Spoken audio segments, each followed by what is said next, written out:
Welcome to the Making of a Nation, American History in VOA Special English. A new leader stood before the American people on March 4th, 1913. He was Woodrow Wilson, the 28th President of the United States. Wilson belonged to the Democratic Party.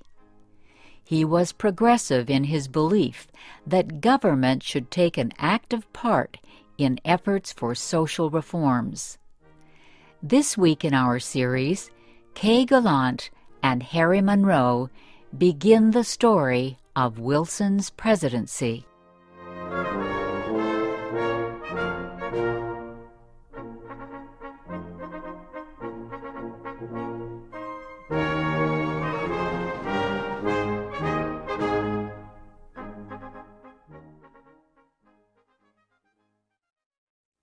Woodrow Wilson had spent most of his life at Princeton University. First, he was a professor. Then he was university president. Next, Wilson was elected governor of the state of New Jersey. His early success as governor made him a leading candidate for the Democratic presidential nomination in 1912. Wilson traveled widely around the country during the campaign. He made speeches to many groups.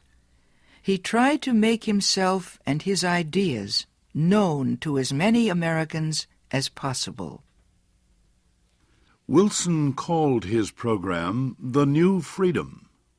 One of his campaign promises was to fight for better conditions for America's small business owners. Such proposals helped him win the Democratic nomination for president. Then he defeated President William Howard Taft and former President Theodore Roosevelt in the election. Woodrow Wilson, the former president of a university, had become the president of a nation. The largest crowd in Washington, D.C.'s history welcomed Wilson outside the Capitol building on the day of his inauguration. He called on the American people to join him in making the country a better place.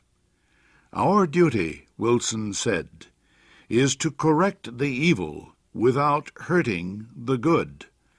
I call all honest men, all patriotic, all forward-looking men to my side."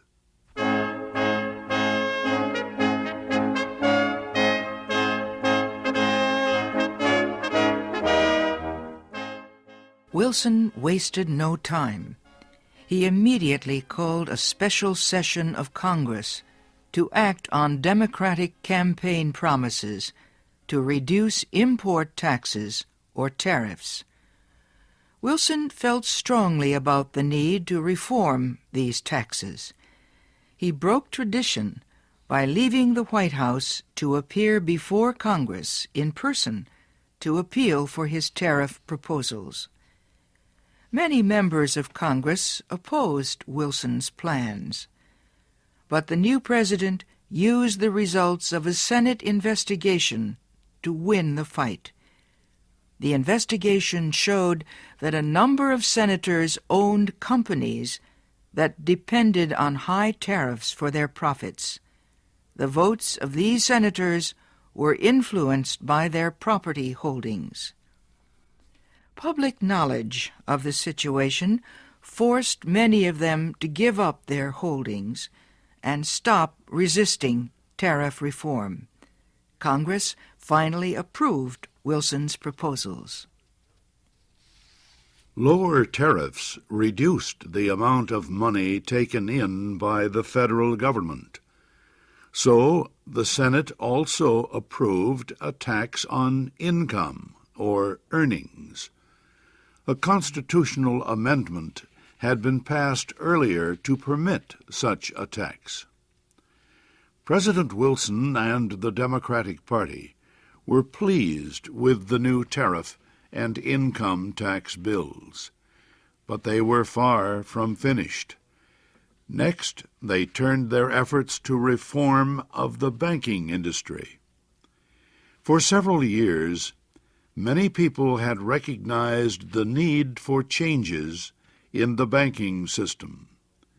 The old system of uncontrolled private banks had developed years earlier, before the United States became a major industrial nation.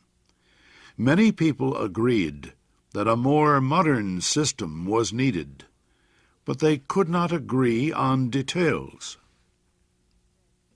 President Wilson said control of the nation's wealth was held